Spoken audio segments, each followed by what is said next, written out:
And another season of the NBA on ESPN is underway. Let's go! Curry for the record.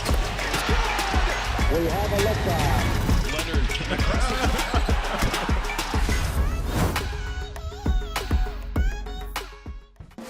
We've got a good one in New York with two New York teams. Nets taking on the Knicks in Brooklyn, trying to stop an 8-game road slide, but things looking pretty different out there in those New York streets. The teams meeting for a second time this season. The Nets won the last matchup, and James Harden led the Nets with 34 points. But guess what? The dude's not there anymore. So it'll be very interesting. We're leading you into that one. Welcome to Hoop Streams. We're live on Facebook, Twitter, YouTube, the ESPN app, wherever you're watching. Christine Williamson, Gary Striewski, and Harry Lyles in the building. Well, Harry Lyles in the building. Harry's not in the building. He's far away, but technically, he's here. So he's definitely in the building. Let's not bury the lead, Harry. Let the people know, man, that you got a fresh fade. I was about to say, not only is it a fresh fade, but you fade yourself up, dude. That's talent.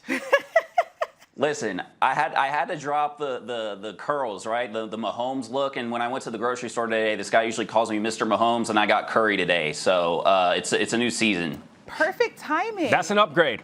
Wow, I love that. We have Lisa Salters later in the show to talk a little bit about this matchup that's going to be 7:30 p.m. on ESPN. She's on the sideline, but before we get to that, we have to do a little NBA rewind. Let's do it. To look at some things that went down. I'm ready. We start with wildest proposal. Okay. Oh, she's doing too much. I'm already upset. First of all. You going to LeBron? What? Is this the LeBron thing? Listen, here, yes. Yep. After the Rams won the Super Bowl, LeBron proposed that they have a joint parade with the Lakers and the Dodgers, who won championships in 2020. Is that valid? No! Harry, no. You take the lead on this. Yeah, look, LeBron, I love you, man. Really, you've done so many great things on and off the court, but you got to let these guys have their moment. Like, the pandemic is unfortunate that it took out y'all's celebration, but this is about them. They went out and did their thing. Let the Rams have their moment, especially OBJ. That's your boy. I'm 100% with that, and then let's just put some numbers behind this, man. The Lakers won the championship 16 months ago, man. 3 seasons ago. This NBA champion will be 3 seasons removed from his championship. And let's just say, because he's LeBron James, he gets his way, and, like, they have this joint parade with this concert at the end. It's only LeBron and Anthony Davis who are left from that team, man. LeBron needs to chill. He's doing too much. I'm with Harry, man, on the court. Obviously goated, but, like, let the Rams have this one for the love of God. LeBron's doing that thing that, like, old people do when they're like, back in my day, like, this is what we used to do. Like, let's start talking about that thing again. Where it's like, bro, you guys aren't that good this season. He's one-upping. He's one-upping. You gotta chill. Okay, let's move on to best poster. All right. DeMar DeRozan is doing it all for the Bulls this season, including throwing that down. Jakob Poeltl. He finished gross. with 40 points, by the way, versus the Spurs. So, poor Jakob, but also, I mean, DeMar. The thing with I mean, he's feeling himself. He was in GQ today. Oh, yeah, I saw that. Shout out Tyler Tynes. Shout out Tyler Tynes. That's right. DeMar is all over this whole Chicago re-up. I don't want to call it a rebuild because the core pieces are already there, but like him interjecting into that backcourt, Chicago all of a sudden is like a legit threat. This dude's dropping 30, 40 points a night. It's an incredible rebirth for DeMar in Chicago, so I'm loving it. And oh yeah, he's in GQ too.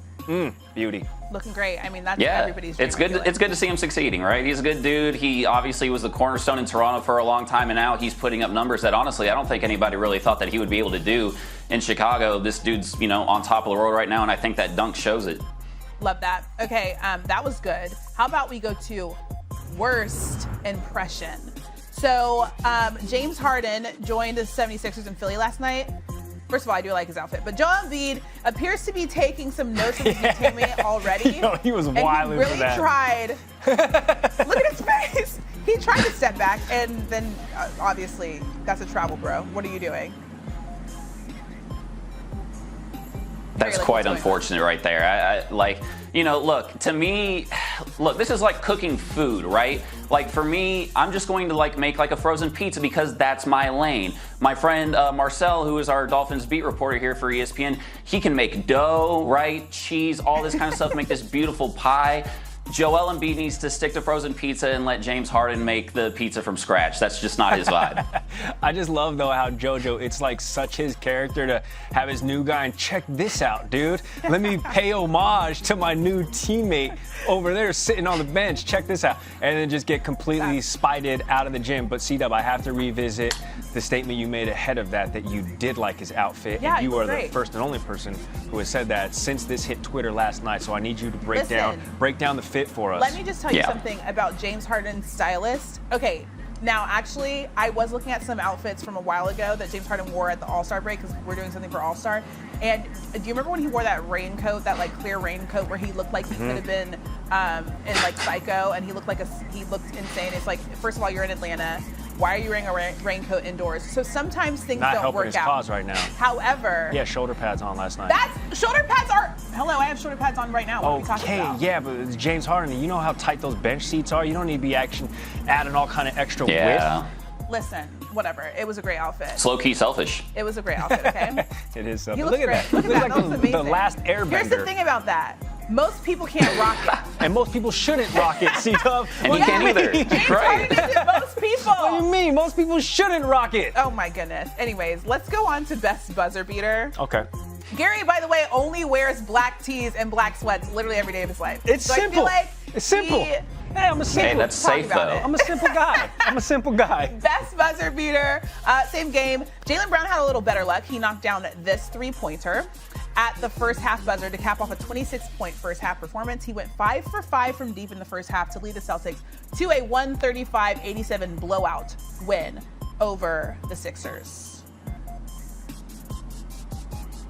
Harry, are you liking what you're seeing out look. of this duo now? I mean, the Celtics were off and on, but now they're riding one of the hottest win streaks in the association, and it is one of those J-Tay and Jaylen Brown actually showing what they should have been showing from the beginning of the season, which has the Celtics as the hottest team right now in the association.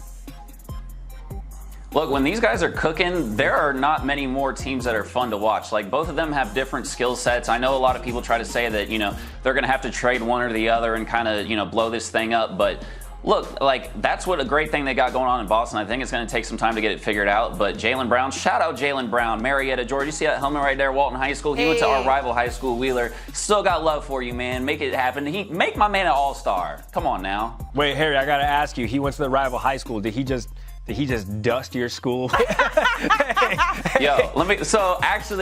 He low-key did. Like, my brother played, when my brother was a senior, he played Jaylen when Jaylen was a freshman. And after the game, he comes up to me and just goes, that guy's going to be in the NBA one day. And I was like, what are you talking about? And sure enough, there he is. Yeah, the freshman that just dropped 80 on us? Yeah, that guy. He's going to be in the league. I love that. The next one, oh gosh. This is that's funny. This is that's from Jaylen's IG. Jaylen That's Brown. hilarious. IG story. Can we not like Kanye? No, Kanye's on a side quest to get Jaylen Brown in the All-Star game. Why are you hating? That'd be the most productive thing he's done in a while. Thank you. Okay, so I didn't know how to say it because I always just like. That's funny. But Harry's got it. Anyways, next. Oh, this is the best interpreter. Listen, everybody. That you heard that you'd like to clear up? Man, we'll be here for a while if that's the case. There's been, I mean, everybody has a source, right? Ben, you don't need to answer that. I'll give you a quote that you can actually source directly, attributed to one Gary Striewski. How about this? Go yourself. 3 teams now in 14 months. The thoughts behind that and why it's so many?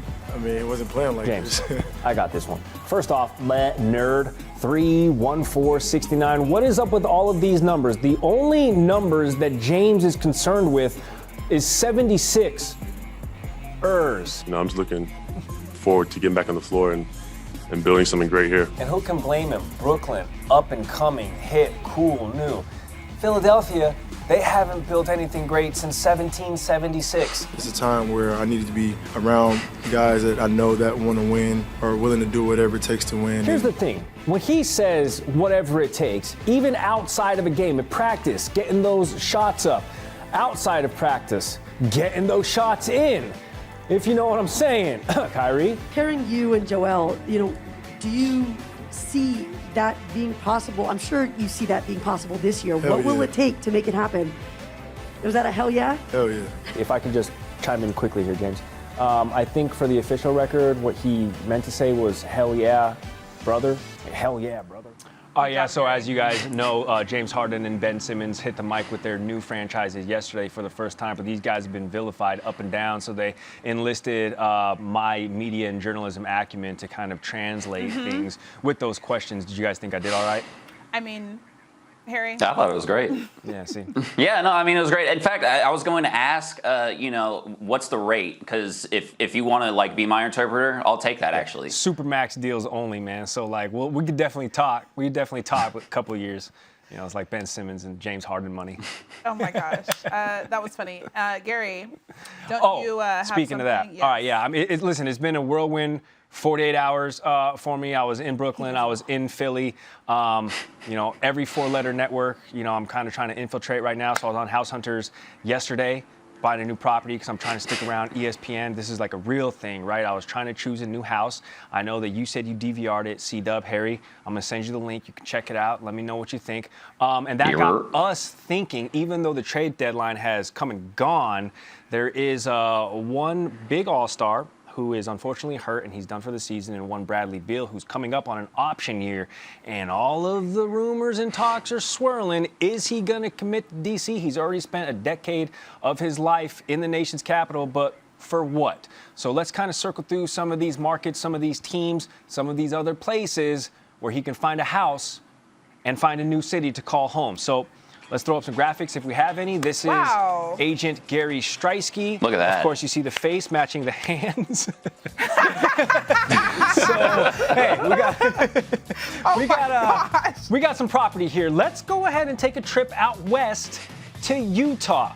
And I think this should be a front-running franchise that Bradley Beal should quite seriously explore. Okay, he's been in the DMV for the last 10 years. He's been to the playoffs a handful of times, 3-time All-Star, but Washington hasn't given him any type of reciprocation, hasn't gotten past the Eastern Conference, not even semifinals, okay? So get to a franchise like the Utah Jazz, who are knocking on the door, even though there is a little bit of drama right now with Donovan Mitchell. The Jazz are one piece away. They already are contenders in the West. Harry, you can either back me up here. It would be really appreciated if you do. They're like one piece away. I'm just trying to make some connective tissue here and make it make sense why Bradley Beal should consider Utah a destination, and housing costs substantially lower than those in the DMV. You say what? I could see it. I think Utah's obviously a great team. They're getting healthy now. The one thing that I would say is I don't know necessarily that any brothers would voluntarily go out to Salt Lake City and live out there and play basketball. So I think that I'm going to have to lean no. Okay, can I say yes? For two reasons. Number one, Gary, you said the thing about housing costs. Yes. And with the other two places that you have on the list, even though we haven't gotten there yet, it's gonna be crazy. It's the lowest. It's gonna be crazy. And also, somehow he knows how to ski uphill with no skis on. Yeah. And additionally, Harry, let me just point out this very small but very important detail. Dwayne Wade, part of that ownership group now. So, like, we're going to start injecting some juice out there in Salt Lake. So all I'm saying is, like, hey, let's not close the door. Let's not close the door. Not enough juice. Not the juice I'm drinking. let's not shut the door all the way on a potential Salt Lake destination. Okay, so we're going from the west, Utah, let's go to the East Coast now. The mountains are a little bit smaller. The Boston Celtics. I already know where Harry's going to go with this based off of the Utah Jazz comparison. However, stays in the Eastern Conference, familiar with the arena, familiar with the division, familiar with those pieces. Obviously, these are all hypotheticals, people. He's going to want a max contract. He's eligible for a 5-year, $245 million. If he does stay in D.C., it's going to be a little bit less. If he elects to go to Boston, and Harry, you were mentioning, there was a little bit of rumbling with, hey, does Jaylen Brown need to get traded so Jason Tatum can have this team? Would you rather have a Jason Tatum Bradley Beal duo or a Jason Tatum Jaylen Brown duo? Honestly, I think you could do either, and I really do think that this would be kind of a great destination for him. If you're going to break up those two, the only way that you would do that, in my opinion, is if you add somebody like a Bradley Beal. So, to me, Boston would be a great fit. Obviously, I still think that there's some pieces around whoever they decide they want their two stars to be. You're going to have to do some figuring out with that. But to me, Boston would be a great fit. He already kind of is on that side of the country anyway, so I think that this would be great for Boston. I think I agree with you, but I wanted to ask Gary, because you said that you felt like you knew what Harry was going to say based on what he said about Utah. What did you think that he was going to say? We need to inject some more juice there in Boston, man. You know what I'm saying? They call Boston the Salt Lake City of the East. Do they? So we're going. No, they don't. We're going from Boston now to New York City. And I'm not having my guy Bradley Beal become a member of the New York Knickerbockers because they are in disarray, this franchise. So you cannot send this guy from D.C., where he has been loyal to the soil to that franchise, to one that's even in more disrepair with the Knicks. Man, no, he doesn't deserve that. He needs to go to an automatic contender, an automatic winner. Yes, the bright lights of Broadway are enticing, but he deserves better, man. He's 28. He's still in his prime. We got to get Bradley Beal a championship. He deserves better. You say what, Harry? Look, I don't wish the New York Knicks on anybody that's playing basketball. Okay, I just don't. That would not be kind for me to say, and I think that their fans would tell you the same. Although they would love to have a guy like Bradley Beal. This dude is somebody that would be a superstar in a place like New York with the Knicks. I think that he would be able to handle the pressure. He's a guy that we've seen, he's not doing it this year, but the past 2 years he's put up 30 and 31 points per game. This is the type of superstar that franchise needs, but does not seem like they can recruit. So no, that is what it is. I feel like New York is where players go to die. I would not want to see this for him, especially because we're trying to make things better for him, not worse. And this is an actual X factor here I want to put on your radar. Like an actual teaming up with Bradley Beal and Trae Young would be something crazy down there in Atlanta. And they're relax. Oh, in Atlanta. Okay, I'll take that. Yeah. And depending on what blogs and stuff you're reading, people are really, really wanting that. That'd be almost a dream scenario. I mean, you take a guy in Trae Young who's going to win a scoring title and Bradley Beal who's going to win a scoring title, right? 30 points a year the last 2 years, this year excluded. I mean, that would be a dynamic duo. But that's not on this list. We're not going to Atlanta, even though you're trying to get Harry to start being excited about that. So, Harry, overall, who you got? Where you got? I'm going with the Knicks just because it would be the most fun for everybody involved, except for maybe Bradley Beal. Oh, man. This man's life. He's in the gulag again. Oh, my goodness. Harry, you were feeling Utah or Boston? I'm going Utah, and I'm going strictly basketball thing. I mean, Utah is a piece away, if that, from a championship. I mean, the way they're playing, they're always in contention. Obviously, Bradley Beal is done for the season with the left wrist injury and surgery, but like next year, he's going to be 29 again, still in his prime. One of those franchises who are like perpetually knocking on the door could seriously use him and get a Larry O'Brien. That's just point blank period, and Utah would be an amazing fit. Boom shakalaka. I agree with you, G-Money, except for the fact that it is Salt Lake City. Salt Lake's a beautiful city. Magic behind the back. Oh, what a play! What a pass, Magic Johnson. Great pass over his head to McHale. Vintage Larry Bird passing. Incredible. Anybody make that pass better than Steve Nash? Are you kidding me? Great pass ahead. On the money. Pass backward. What a time. Right to needle, baby. Another brilliant dish there. I saw What white about chocolate. pass? That is the question. And to answer that question, we bring in our very own Zach Couts, who is a content associate, but today he is a, what did you call him, Gary? Well, he was former DoorDasher, and then look where he is now, right? He is our chief dish watcher. Zach, explain the premise and let's get into it. Yeah, so guys, basically, I've cut all the highlights on the show many times. Brag about it. They're always doing the dunks and the step back threes and this and that. Where's the love for the pass? That's all I want to know. So that being said, I've got four of the best, four of my favorite assists this year. It's all about you, Zach. Got a little scale for you. Okay. Nice dish, fire dime, and then of course the infamous. Where is he? Magic Johnson. Okay. So let's get right into it. All We right. got our first pass. Lonzo Ball versus the Mavericks. There's no fat shaming with this Anthony scale. Caruso, Alex Caruso going to steal the ball. And then Lonzo Ball, full court, dime bullet pass to Levine. I mean, what a dunk by Levine there. But look at this Who pass. cares about the dunk, Right Zach? over right over Powell's head. But the dunk doesn't happen without the pass. You're Gary. right, dude. That was So an look at this, a absolute flamethrower. seed. Boom. Bang! Christine, That was zippy. where you at with this That one? was super zippy. I'm going to go hee-hee, was good. because I have loose shoulders. So Okay. watching that, I honestly am a little nervous because my shoulder would definitely come out of the socket in that situation. It takes a lot of strong ligaments in order to complete that pass, especially with how zippy it was. So I'm going Magic Johnson, hee-hee. I'm not trying to brag or anything, but I have super tight shoulders. I don't stretch, no yoga, no Pilates, No massage, none nothing. of that, dude. Damn. None of that. Everything is super Whatever. tight. What's yours? I'm going fire dime here. Look, I like the hee-hee, both of you guys, Okay. and you have great reasoning. But, I mean, it's just a dime, one hand look It up. was It's a not the seed. hee-hee. It's top 10. Let's keep it moving. That was a Right. fire dime. Next pass. LaMelo Ball, his younger brother, a little behind the head left-hand pass to Miles Bridges for the dunk. Mason Plumlee getting greedy, thinking that was for him. No, it wasn't happening.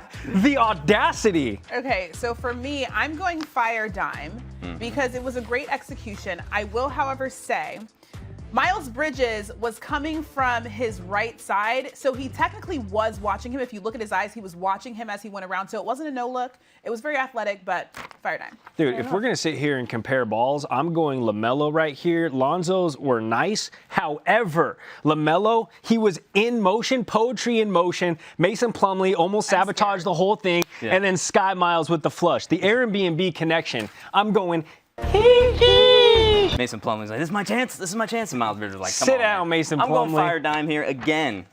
It's what I imagine being a no look. I mean, like Christine said, you're going from one side of the court to the other. It barely saw Miles, and then whoop, set it up perfectly for the all right. dunk. Next All right. one, Luka Magic. Luka, they call him No Luka for a reason. I mean, Good one, Zach. Look, he goes courtside. Oh, no look alley-oop pass. I Let's mean, see what You don't see negative. that very let's see often, what folks. negative things Christine has to say about No, this here's the incredible thing. Where are play. you at Here's the thing. with the no look alley-oop? Everybody in the whole entire gym most likely knew he was going there, only because as he was gumming up court, he was looking at his guy, then last second looked the other way and passed it to him. So I'm just gonna do fire dime. I could have done nice dish, but I'm gonna go fire dime because it still was, it was pretty Very solid. good train of.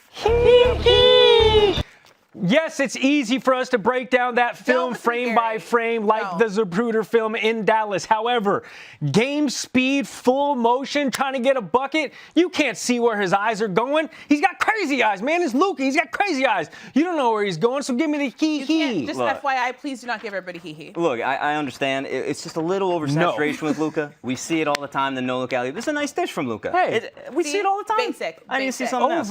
Now, this last Oversaturation guy, with Luka. Facundo Campazzo. Remember the name. Look at this pass right here. Behind the head. That's a beauty. For the three-point In the shot. Kobe Gremlins, dude, This is no all less. from the same game. I couldn't even narrow it down to a couple of the passes. Grinch's I meant. He was a highlight reel in this game. the passing that this guy does. He used to be backcourt teammates with Luka Doncic in Spain. You can imagine the passes and no-look alley-oops those two did. I mean, unbelievable from this guy. It's easy for him to seed those passes when the camera doesn't white balance and the freaking Nuggets players blend in with the wood. Look at Jokic. There he is, just out of nowhere, like, wow, dude. Someone else is passing just besides floating. me. C-Dub, what do you got? What? Nice dish. He's doing too much. That's exactly the point. When you're asking me how I'm going to grade this, get the Facundo out of here. That's a he. He's the smallest guy on the court. He's like 5 foot nothing in amongst the trees. That's a he. Everybody can't get an A. Nailed it. Yes, they can. I love all the love for the pass. I love it so much. Appreciate you guys having me on. Dude, as our chief we're showing more love to passes. Watcher, keep your eyes on the dishes, and we'll invite you back next week. All right, Zach? Sounds good. Thanks. And don't steal Harry's outfit. Hall of Famer and former Atlanta Hawk Dikembe Mutombo created his foundation in 1997 with the mission to improve living conditions in his native Democratic Republic of Congo. He has led several basketball clinics and team-building exercises from South Sudan to Atlanta.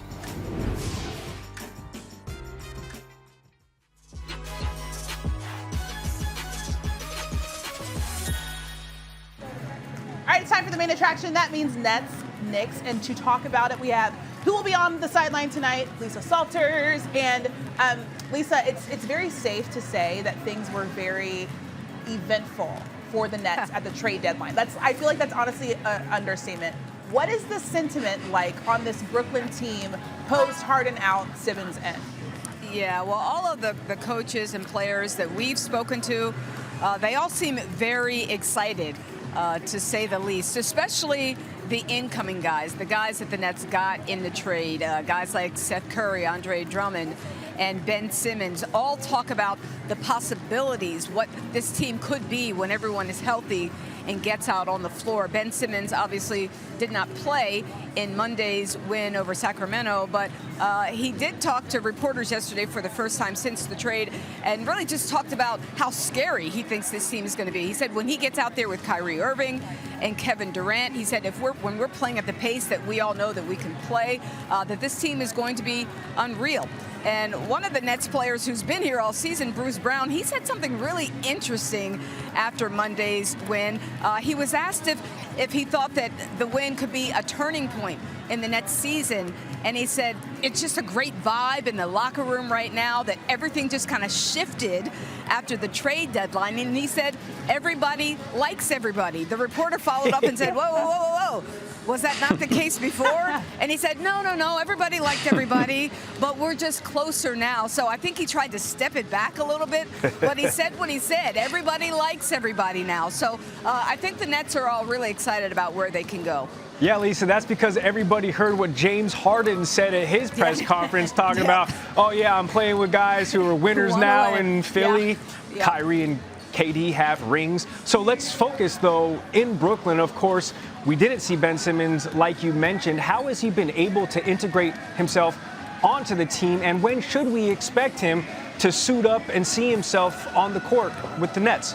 Well, again, he spoke for the first time publicly yesterday, and he said that it was really great how the Nets players and coaches all welcomed him as soon as he got to Brooklyn. As far as when he's going to be back on the court, he said that there was no real timetable for his return. He was asked if he would be ready by the time the Nets play the 76ers in about 3 weeks, and he said, I hope so.